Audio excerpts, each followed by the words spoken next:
Right, so we are going to be talking about the Pokemon Sword and Shield DLC, the Crown Tundra. About, different key parts, what we found about it, what we thought of it at the end of the day. So we're going to go through that and whatnot, and just see how it goes. This is unscripted, as you can tell, because it's a discussion. Discussions are always unscripted. Yeah. Well, I'll just say it now. I'm, in case you forgot, I am afrobears. I'm WhiteKitsu. I'm not probably going to say too much. So, we're going to start by talking about the first Pokemon that you see, like the main legendary, which is a Calyrex. I think it's Calyrex, isn't it? Calyrex or Calyrex. I'm guessing Calyrex. It's basically just this little thing that's got a big head. Basically some sort of king. It's king of a bountiful harvest, as it's known in the game. Everyone around the Tundra worships it. Well, they used to, apparently. Then they decided, nah. That's why he lost all his power. Now, the Pokemon itself is just, it's a different small legendary, like, compared to, like, the likes of Mew and Manaphy and Celebi. It's a very different legendary from them. Which I'm fine with, because with them Pokemon, I don't know, the other one I actually really like and the small one is just Celebi. Same. I mean, Josh is good as well. Yeah, Josh is alright. So, what makes this Pokemon a bit more special is that it can talk to humans. By possessing them. Which is very strange. As you see what happens to Penny, which we'll get to later. So he talks to you, like, through him and whatnot, to tell you what he needs and what you need to do, just to help regain his power. So he can become king of the bountiful harvest again. Oh yes. Yes. So when he talks to you, like, the sort of tasks he gives you, it's like, he wants you to talk to people in the village if you've heard of him. Then it's like... Or still remember him, at least. Yeah, I mean, like the mayor, he still remembers him slightly. Let's get to the other thing about Calyrex. He had a horse. When I looked at the statue, it looked more or less like a Mudbray or something. Yeah, the Mudbray, I know what you mean, I'll put a picture up of it. Yeah. Yeah, Mudbray or something. It's like the evolution of it. Nah, it was Mudbray because it looked small. Yeah. But, I mean, because that was just a statue, but when we look at the actual horse itself, it's actually a bit bigger than that. Now, the horse in this game, what you can get two different ones. You can get a ghost type one. And I think an ice type one. I think that's what the other one is. I haven't got it yet. No, you just get a carrot, I think. But you got to choose which soil to plant it on. That was it. It was the land, yeah. Yeah. So if you did it near the graveyard like I did, you can get the ghost horse. Somewhere in the Tundra, you can get the icicle version, which I'm gonna go for, but I haven't got to that point at this point. So that's why there's no footage of it yet. Yeah, sorry about that. But I'll put an image up of it. If we can find one. Because, you want to look at a frost horse. Yeah. But I would say at the end of the day, I like the concept of Calyrex and his horse. I apologise for not getting the horse's name right. I can't remember it. I think it was Spectra. Specteria or something? It was one of those words. Specteria sounds just like a cream or something. I think it was Spectra or something. I forgot what I was calling it. It was something. It was something along the line, like a spectre. Yeah. Right, so what do you thought of the Tundra itself, outside of being a frozen wasteland? I don't know, it was nice and big compared to the Isle of Armor. It had a lot more Pokemon, mostly fossils, which I liked. Yeah, like, you can actually catch stuff like Aerodactyls and Kabutos and Armanites depending on your version. Well, yeah, if you're on Shield, you can get Kabutos, and on my version, Sword, you can get Arbanites. You get Tyrants and Auroruses. That's really cool. Like, because there's not any, like, fossil revival centers anywhere. No. The only fossil you can revive is mostly that one that you got mix and match that you get in the game, which are 4 different creatures. Yeah, and that was alright. Or not. Yeah.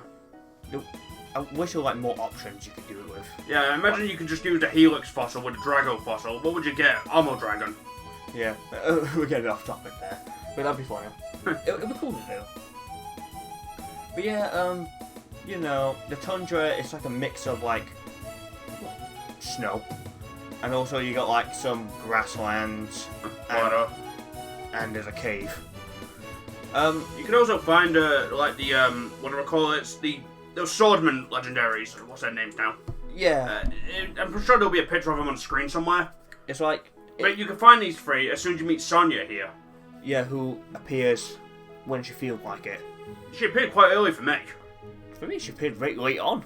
I think it's because I left the village a second time after meeting Peony a second time, and then came back out straight away. Yeah. Because I went back to the Dynamax raid, came back, and then I went to go out to go and find the birds or the Reggies, and then Sonya appeared and said, "There's footprints of the Iron Will Pokemon." Yeah, like I think because I kept flying everywhere. Yeah. That's probably why I kind of like walked back. Yeah, so you can find those legendaries once you get the access to it, and you gotta find 100% of their tracks, and then you can go and catch them, which I believe are Dynamax battles if I remember. When it comes to like the Crown Tundra, like exploring it, I liked it a lot better than Isle of Armor. Yeah, I agree. Isle of Armor was just, well, too much water, to quote IGN. If you ask me, Isle of Armor was more or less like the Battle Frontier with nothing in it. Yeah, like it from Pokemon Emerald. Yeah, there was like there was like a mountain, there was like just water everywhere, and there was like several islands, which most of them had nothing on it. Yeah. Like, I mean, we'll give our thoughts on the Isle of Armor some other time and whatnot. Just that it might be just like a 1 minute thing. We could splice it in here if we wanted to. We could do.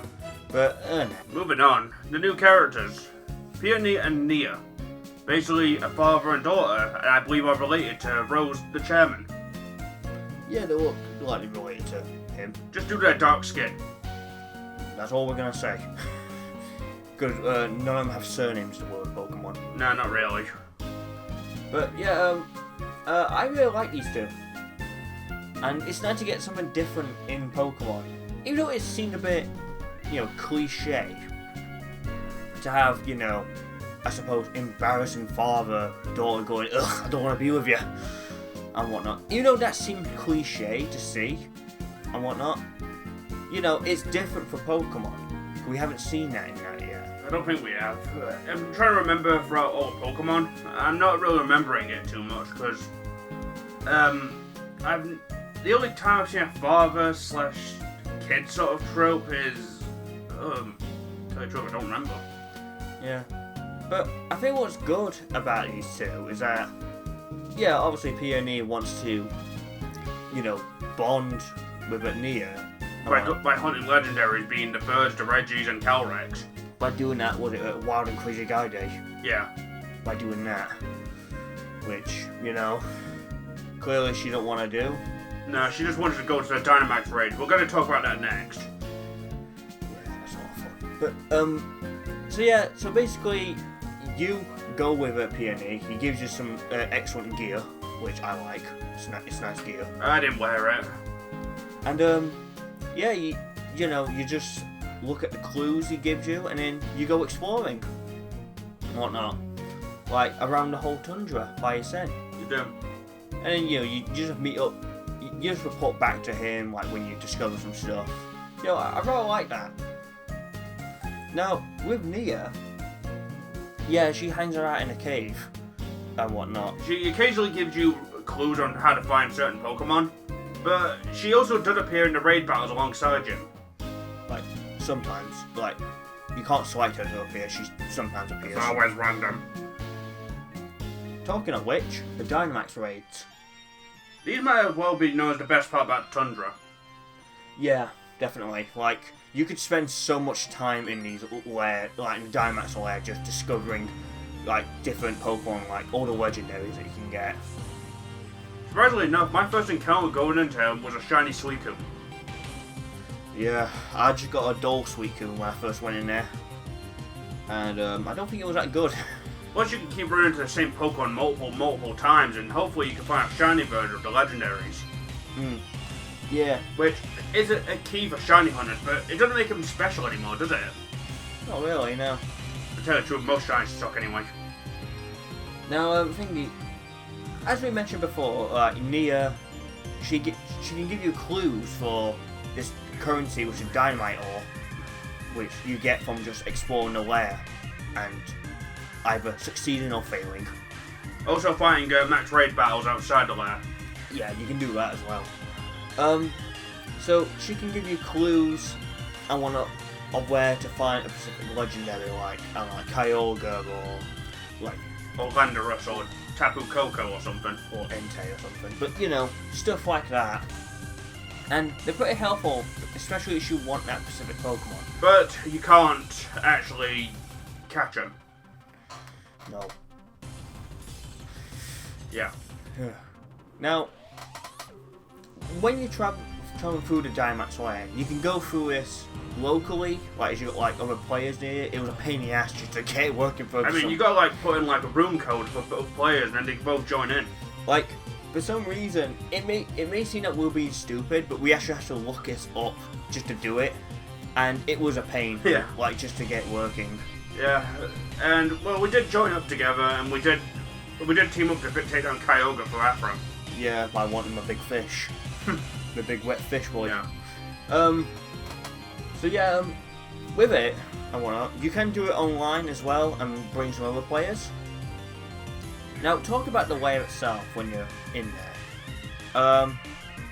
You know, if you're alone, especially if you have buddies, you kind of have to talk to each other, if you're with buddies anyway, or which way you want to go. Because, well, to begin with, let me just rewind a bit. When you start the raid, you have an option from picking rental Pokemon, because apparently your Pokemon won't survive in there. You got to choose a free Pokemon only, and they always get a different one depending which one you pick. And the ironic bit is that they usually get a Pokemon that you rather have when you pick a Pokemon you'd rather wouldn't have. Yeah, like, cause you're always the first one to pick, so you get like, you know, oh whatever. So you go, I'll go for that one, and then they're getting stuff like Reptiles and Swampers and Blazekins and whatnot, or not Chansey, like Rotoms, Dittos. Yeah, and like they get stuff like that, and you're like, oh. And if you're with AI, you cannot pick their Pokemon. No, they're forced. They pick their own. Like, and you know, I wouldn't mind see a change of that personally. Just like you can pick them, but I guess you can. Now, going back to it, yeah, like I said before, you have to pick a different route to battle each Dynamax Pokemon to make your way up to the Legendary. Yeah. You better make sure you have a good set of Pokemon that can take down said Legendary. But you only see one at a time. Say for instance, you see Flying. Same with Dragon.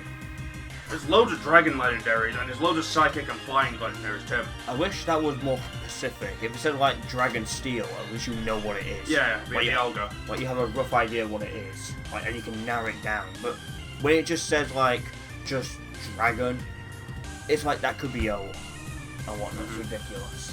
One thing I want to point out about the Dynamax raids in Tundra is that the AI Pokemon seem to be leveled up quite a bit.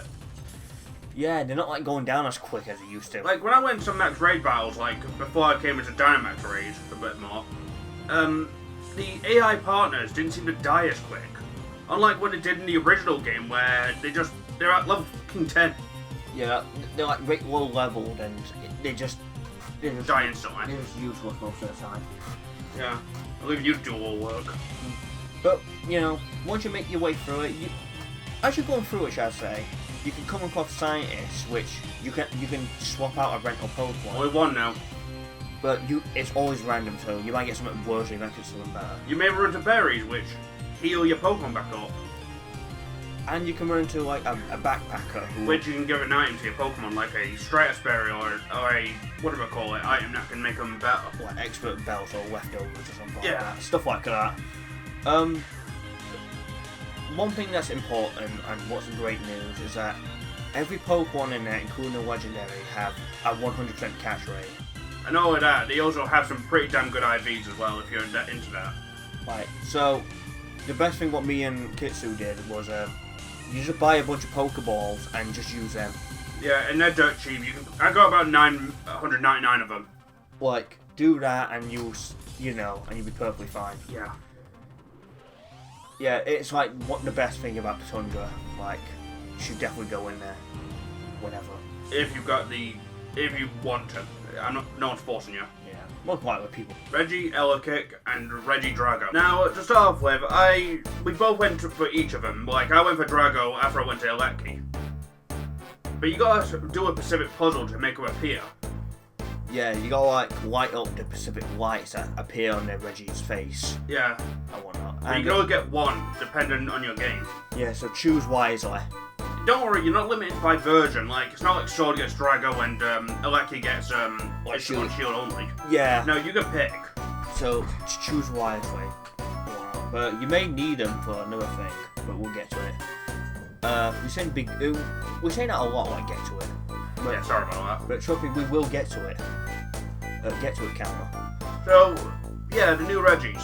Let's start with Elekki because we saw that thing first. I like the little bugger. That thing is the happiest Pokemon I've ever seen. It's hopping around up and down like, yeah, I'm happy.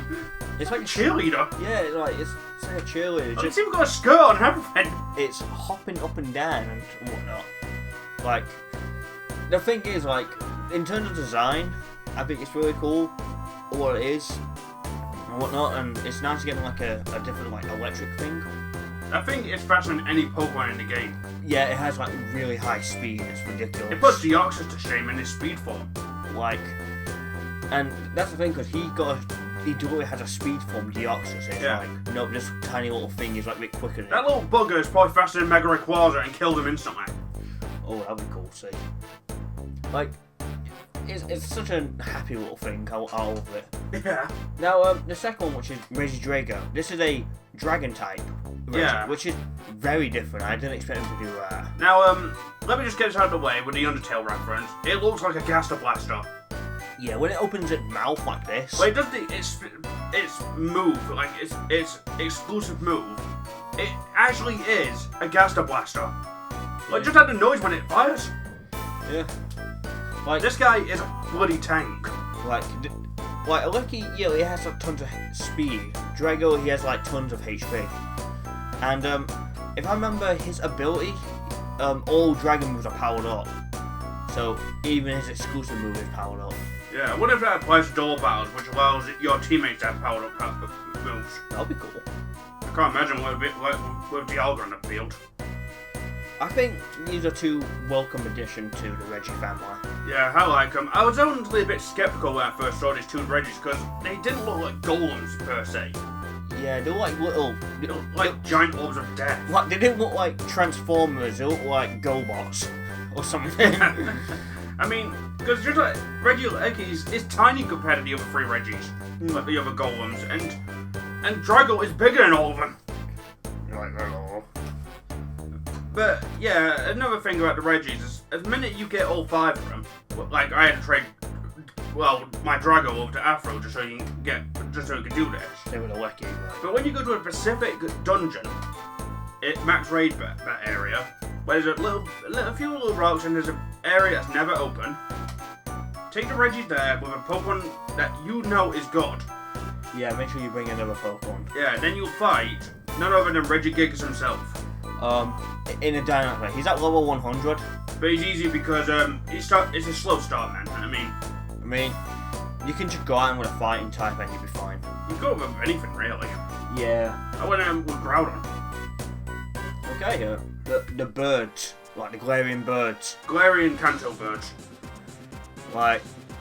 Now let me get this out of the way. As much as I want to get the shiny version of these birds, they're not possible. Yeah, the shiny birds are really cool. I'm going to put them on the screen. Like, they pretty much just get their original colours from Kanto and, like, from their original design, and they look so cool, and they match them as well, and whatnot. Like, you can see them on the screen, they look really cool. But yeah, on the birds. So there's a tree in a tundra. Like once you get to it, a cutscene happens. Which is possibly the best looking cutscene in Pokemon today, you know. Your character actually has expressions. And the birds actually have a movement. And Articuno had mind bullets. So yeah, basically, once that cutscene happened, all 3 birds fly off somewhere. Except for Articuno. Articuno stays flying in the tundra. Moltres moves on to the Isle of Armor while Zapdos is running around the wild area. Yeah, he somehow ran from the tundra all the way there. Well, remember, he's a fast bird, he could have jumped over the mountain. Yeah.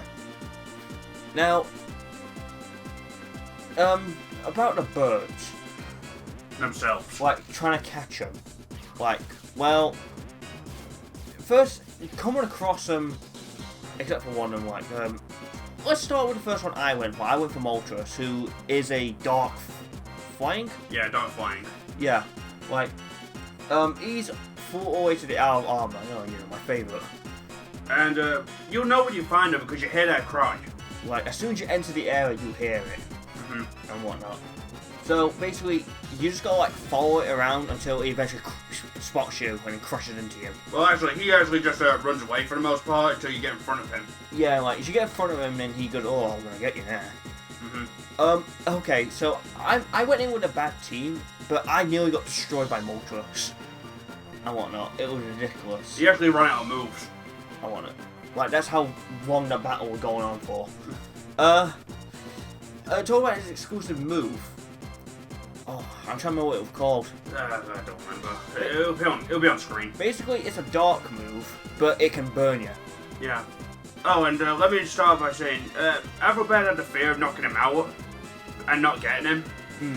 And we didn't know that you could just keep knocking him out and they'll keep respawning. This applies to the Reggies as well, like all 5 of them. Like, you can keep knocking them out constantly. Possibly Gigas as well. And whatnot, and then you can just keep encountering them. So, I don't know if you can get shinies that way. Well, I took on Registeel about 100 times, I still didn't get a shiner. Yeah, I think I'd go a bit higher. It's like, we're talking like maybe like 500 or something. Yeah. But it depends, do you really want to be doing that? Not really, no. So yeah, I went to go get Moltres and he was really amazing. Zapdos. Now, Zapdos I knocked out many times because, well, I'll admit he's not that strong in terms of defense. He's strong everywhere else.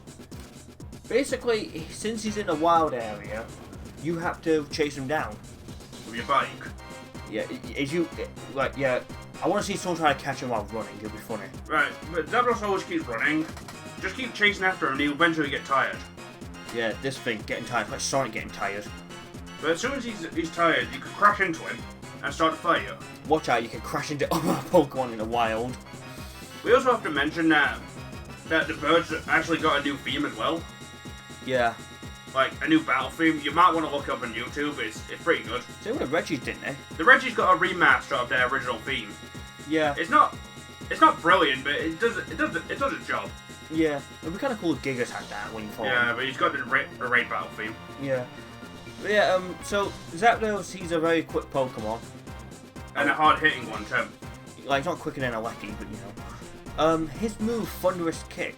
It's got a chance of paralyzation, but it does a lot of damage with it. It's a fighting move as well. Yeah, that's the thing. He's not a flying type. He's just a fighting. Actually, he's not even electric type. He's a fighting flying. Yeah, that's it. He's fighting flying. It's just so hard to see that he's a flying thing. He's not flying. But he's another cool one. Lastly, Articuno in the Tundra. Now, I struggle with Articuno because, well, of what he is. Now, and he's in the Tundra, so it's healing automatically. Now, he goes to 3 different spots, what I can tell. But, oh no, he doesn't exactly do that. If you find him, and you get close to him, all I have to say, make sure you're a bit far away. Just so you can see him, because he splits into 3, and you gotta hit the right one. The right one is the one that does a little cry at the start. Yeah. And it starts spinning. Once you, like, correctly identify the one by bumping into it, it will acknowledge it and teleport on you. Like being unavoidable. Now, as mentioned before, so he's a psychic flying, and his move, which I'm just gonna call Mind Bullets, It has a chance of freezing you. and it's a psychic move, and it is a devastating move, I gotta say. So, one thing I gotta say about Articuno is that of all he was the most pain in the ass to catch, just because he could get killed by the hail. I haven't actually caught him yet. Now, basically the best thing I did, I brought Kyogre with me with a damp rock item, and I brought him out just to stop the hail. So it ranged. Why not? And then just I have an easier kind of catching him. But speaking of catching, I think the catch rate has been so much lowered, and because even with not just with the legends like the Reggies and the birds, but let's say just for normal Pokemon, I know he's a fossil Pokemon, but I struggled to catch Kabuto. It was absolutely ridiculous. The amount of times it got out. My only reason is this, because in the original Encanto, in any Pokemon game really, you could never get Kabuto or Almanite as a wild Pokemon. No, that's true. And that's definitely true. Same with Aerodactyl for the most part. But what about Tyrant? Well, yeah. I caught Tyrant no problem. Yeah, I suppose so. I don't understand it very well, but personally to me, I think Kabuto and Almanite have never actually been wild Pokemon. No, they never had been. And their catch rate is just so much more harder to catch. Right. Whew. We're nearly done. Yeah. One last thing. Now, I don't know if this is part of the Tundra. But it does happen as soon as you finish the Tundra now. Yeah, so it's part of the Tundra. Now, if you head back to Wydon Stadium, I think. What? Wyndon. Wyndon, yeah, it shows how much I know. I'm British. Let's just call it Wimbledon. Wimbledon. Oh, Wimbledon! Oh, Wimbledon. Yeah, where people play cricket. I don't know. But anyway, you go here because Leon calls you as well as all the different gym leaders, and you take part in a double battle. Now, the way I see it is like a bit like the Battle Frontier, like a battle tower. Like when you take a partner with you instead of going in double battle. Yeah. It's a bit like that, but except it's only 3 rounds. Yeah. Now, with Dynamax included. Yeah. Dynamax sold separately. You can go in with 6 Pokemon. Everyone else only has 3. Which is stupid. Maybe they all should have 6. Or all just have 3. Should all have the same amount as you. And whatnot. Now, you gotta pick a partner. Now, I had to go with Hop because no one else wants to be with me. I tried going with I think in the first battle you can only go with Hop. Yeah. And then later on, when you do it again, you can go with someone else. Yeah. I only did just the standard battle, one where you just join it with Hop, and Hop is very broken. Particularly because I'm speaking because I play through Pokemon Shield. Because he got the other dog. Zakane. Yeah, Zakane. Now, he brings that dog with him, and as soon as his stupid sheep dies, which is often, he will just spam Behemoth Blade on everything. So it's like this tiny little Pokemon, Behemoth Blade. Behemoth Blade is actually more effective on Dynamax Pokemon. Yeah, I think he only used it on one Dynamax Pokemon. When I'm playing it, I don't know, But he was so broken, Hop. He was just going, I'm gonna use Behemoth Blade. Yeah. Now, I do like the idea of multi-battle. Maybe I should give it another shot. Not work with Hop. I prefer to actually battle against him. That'd be cool. I heard you can do online on it or something. But I ain't really tested it. Oh, whew. Now, the Tundra itself, we've already talked about that, but our actual final thoughts on the Crown Tundra. As a DLC expansion to Pokemon Sword and Shield. Yeah. I have to admit, it's actually a better expansion than I thought it would be. I actually had my doubts about it. Yeah. To be fair, the only thing I was kind of excited for really was the Dynamax wire when I heard about it. And yeah, I did remember hearing about the birds and the 2 new Reggies, and I was thinking, oh, they're pretty cool. I like them. But the other thing I kind of care about was the wear. But I actually like walking around the tundra, and I like Calvet and the horses and whatnot. Well, the horse I saw. Like, I like that.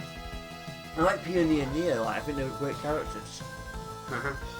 Like, Isle of Armor would just.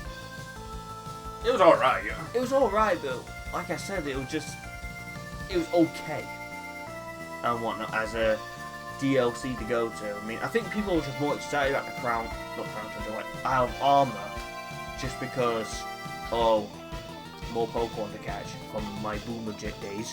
One thing I am still a bit iffy on. I'm just surprised you can't bring the Pokemon from X and Y, like the starters. Yeah, like at the moment you can't bring them. You can't bring Fenico or any of them, really. Like, because the Tundra, it adds 200 Pokemon? It had about 200 Pokemon, plus the legendaries. And it also adds, like, the starters from most of the regions except for X and Y. You know why I say X and Y? Because, I can bring... I don't know if you can bring Black and White as well. But you can bring the Lowland Pokemon, because I've brought my friggin' Incineroar from there. Yeah. Like, it's a bit weird, like, with that. Like, how it does that with the Tundra. Yeah. I think it is a good expansion. And I would recommend you play it if you still like playing Sword and Shield. It could be a bit better. It could have been a bit better than that. And yeah, the stiff animations of the Pokemon really could be improved. Yeah, definitely. Like, The only ones I've seen with unique animations is Groudon when he does Earthquake. He actually stomps. so, I mean, before he jumped. Yeah. I mean, it's difficult to give it a rating because, I don't know, when you give something a rating, you gotta stick by it. Yeah. This is just meant to be a discussion. We're not really reviewing it, so there's no rating to be pursued. We just think it's good. Like, I think it's a great DLC, and you know, it knocks Arm out of the park because that one just felt like Off. you went through it and then it just went, it's over Yeah. and whatnot. Like, whereas this one, it felt like you was on an adventure. Yeah, hunting down legendaries. I ain't got very much else to say except give it a go if you got the time. Yeah. Do some Dynamax wires. Yeah. Like, you have a blast in that. Anyway, thanks for listening to our discussion, and I hope you all have a good day. Yeah. If you've been through the Tundra, you know, tell us what you think about it by, you know, telling us in the comment below or, you know, pestering us on Twitter. We're always there. Anyway, bye. See ya. Well.